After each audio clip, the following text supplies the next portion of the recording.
Yeah, good evening. So let's talk about the angular magnification in the case of microscope. Number one point, in the case of a microscope, the linear magnification is of no use.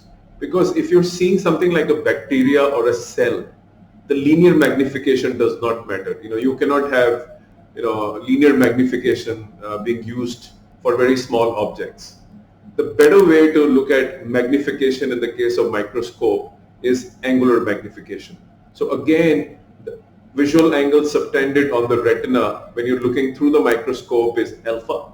And when you look at the same object with the naked eye at a distance which is called as least distance of distinct vision is equal to 25 centimeter, these two angles, the ratio gives you the angular magnification. Remember, for very small objects or the objects which are so far, the linear magnification does not matter, and therefore the emphasis is angular magnification.